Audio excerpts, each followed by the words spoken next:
Évangile de Jésus-Christ selon saint Jean. À l'heure où Jésus passait de ce monde à son Père, il disait à ses disciples : « Ne soyez donc pas bouleversés. Vous croyez en Dieu, croyez aussi en moi. Dans la maison de mon Père, beaucoup peuvent trouver leur demeure. Sinon, est-ce que je vous aurais dit : je pars vous préparer une place ? Quand je serai allé vous la préparer, je reviendrai vous prendre avec moi, et là où je suis, vous y serez aussi. Pour aller où je m'en vais, vous savez le chemin. » Thomas lui dit : « Seigneur, nous ne savons même pas où tu vas. Comment pourrions-nous savoir le chemin ? » Jésus lui répond : « Moi, je suis le chemin, la vérité et la vie. Personne ne va vers le Père sans passer par moi. Puisque vous me connaissez, vous connaîtrez aussi mon Père. Dès maintenant vous le connaissez et vous l'avez vu. » Philippe lui dit : « Seigneur, montre-nous le Père, cela nous suffit. » Jésus lui répond : « Il y a si longtemps que je suis avec vous, et tu ne me connais pas, Philippe. Celui qui m'a vu a vu le Père. Comment peux-tu dire : montre-nous le Père ? Tu ne crois donc pas que je suis dans le Père et que le Père est en moi ? Les paroles que je vous dis, je ne les dis pas de moi-même, mais c'est le Père qui demeure en moi et qui accomplit ses propres œuvres. Croyez ce que je vous dis, je suis dans le Père et le Père est en moi. Si vous ne croyez pas ma parole, croyez au moins à cause des œuvres. Amen, amen, je vous le dis. Celui qui croit en moi accomplira les mêmes œuvres que moi. Il en accomplira même de plus grandes, puisque je pars vers le Père. » Acclamons la parole de Dieu. Mes frères et sœurs, bienvenue à cette petite réflexion. Après avoir écouté ce merveilleux récit de l'évangile de Jean, qui nous parle précisément de Jésus-Christ qui se présente vraiment comme le chemin, la vérité et la vie. Mais c'est un moment aussi de faire une petite réflexion avec la parole de Dieu. Qu'est-ce que le Seigneur voulait nous dire à nous en ce moment? Mais il y a un aspect important divisé en trois temps. Le premier, c'est Jésus qui est lui-même le chemin à suivre. Le deuxième aspect, nous sommes des pierres vivantes. Le troisième aspect, c'est l'Église comme corps de Christ qui se donne pour la vie du monde et que nous le vivons à l'Eucharistie. Ça me fait rappeler notre congrès eucharistique, l'Eucharistie, don de Dieu pour la vie du monde. C'est un merveilleux cadeau que le Seigneur nous a donné à notre Église canadienne, à notre Église universelle, à travers le congrès eucharistique ici à Québec. Alors, la première étape, nous pourrons regarder comme Jésus va se présenter, pas comme un but en lui-même, comme la fin de tout. Non, non. Il se présente à ses disciples comme un chemin à suivre. Il ne s'agit pas, quand on est chrétien, de se tenir sur une ligne d'arrivée. Voilà, j'ai reçu la parole de Dieu, je suis déjà arrivé. Non. C'est le départ pour marcher ensemble avec Jésus-Christ qui est la vérité et la vie. Alors, dans cet aspect, c'est merveilleux de voir comme les disciples continuent à se préparer pour recevoir le don de Dieu, le Saint-Esprit, que nous allons le vivre à la Pentecôte bientôt. Mais il y a un personnage qui m'attire beaucoup l'attention. C'est Thomas. Oh là là! Thomas qui vient à nouveau. Souvenez-vous? Thomas qui lui a dit au Seigneur, Seigneur, vous savez qu'à Jérusalem, il y a des gens qui voulaient te tuer. Et vous nous dites d'y aller là-bas. C'est le moment que c'était la résurrection de Lazare. Alors, Thomas qui va dire finalement, allons-nous-y. Alors nous aussi avec Christ qui va mourir à la croix. Le même Thomas qui va dire au Seigneur, si je ne regarde pas les signaux de clave, si je ne mettais pas ma main dans ton côté, je ne croirai pas. Mais que le Seigneur revienne, donne la paix et qu'il va le dire à Thomas, viens Thomas. Finalement, il dit, vous devez croire. Heureux sont qui croient sans avoir vu. Alors, dans ce passage d'aujourd'hui, le même Thomas vient à nouveau comme poser des questions. Mais ce sont des questions tellement importantes pour la vie de l'Église, pour que nous pourrions comprendre vraiment le message du Christ comme le chemin, la vérité et la vie. Alors, Thomas lui dit, Seigneur, nous ne savons pas où tu vas. Comment pourrions-nous savoir le chemin? Et Jésus lui répond, moi, je suis le chemin, la vérité et la vie. Personne ne va vers le Père sans passer por moi, puisque vous me connaissez, vous connaîtrez aussi mon Père. De maintenant, vous le connaissez et vous l'avez vu.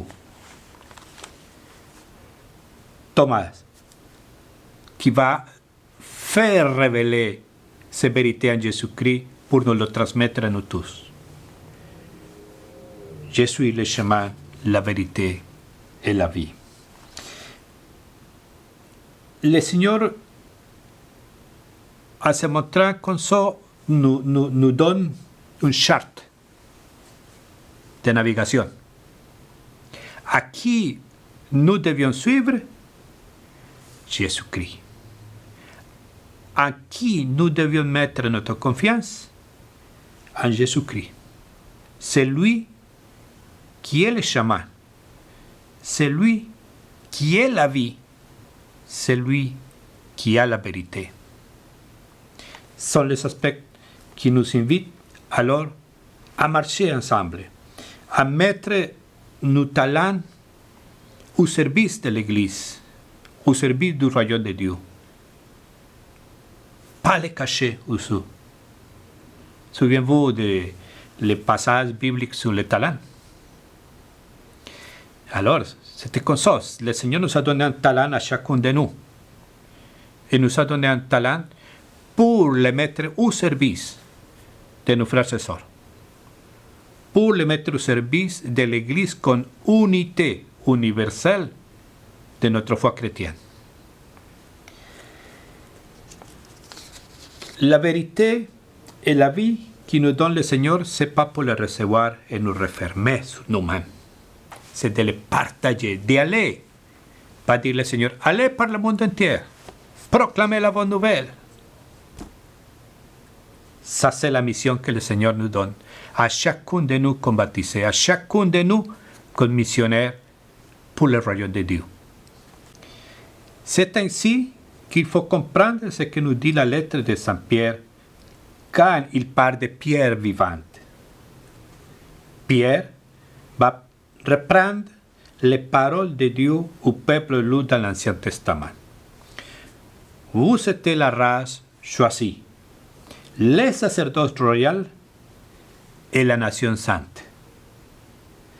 Les merveilles de celui qui vous a appelé de la ténèbres à son admirable lumière, la lumière que nous avions reçue à la résurrection de Christ. Le passage de la ténèbre, le Christ même qui a plongé en la mort pour ressusciter. La mort, il n'y a pas de pouvoir sur Christ. La mort n'y a pas le dernier mot. C'est le Christ qui a passé ces ténèbres pour arriver à la résurrection, pour nous donner en vie, en vérité, un chemin à suivre à lui-même. Nous sommes des pierres vivantes, car nous sommes appelés à construire le corps de Christ, qui est l'Église. L'Église qui est toujours présente. L'Église qui est toujours un musulman. L'Église qui est toujours missionnaire. L'Église qui est toujours pèlerin dans le monde. La parole de Dieu et le salut de Christ nous invitent alors à bien vivre et à témoigner ces miséricordes que le Seigneur a pour nous. À témoigner que vraiment le Christ est ressuscité. À croire vraiment à la résurrection de Christ. Paul va nous le dire. Si le Christ n'a pas ressuscité, où est notre foi? Quel sang donnerons-nous à notre foi? Mais le Christ est ressuscité. Et le Christ ressuscite à chaque jour au milieu de nous, au milieu de nos communautés, au milieu de nos sociétés. Témoigner dans le monde que l'amour de Christ pour chacun de nous vient nous révéler que lui est la vérité, le chemin et la vie. C'est ainsi, c'était de cette manière que l'Église se constitue, pas pour rester dans un petit gang de 12 comme les apôtres, non, pour faire rayonner dans le monde entier le salut, la bonne nouvelle du Seigneur, les premières annonces, le charisme, de vivre toujours, nous devions vivre le charisme. Et le Seigneur, aujourd'hui, aussi dans les actes des apôtres, va nous parler du diaconat. Le diaconat permanent, dans mon cas, comme diacre permanent, alors, c'est la création directe de Christ. C'est une œuvre qui naît de la nécessité d'annoncer ses vérités, d'annoncer que le Christ est la vie, que le Christ vraiment est ressuscité. Dans le but de notre Église, bien sûr, des adaptations qui se font en fonction de la réalité, beaucoup de besoins de différents aspects et qui appartiennent à chaque église locale.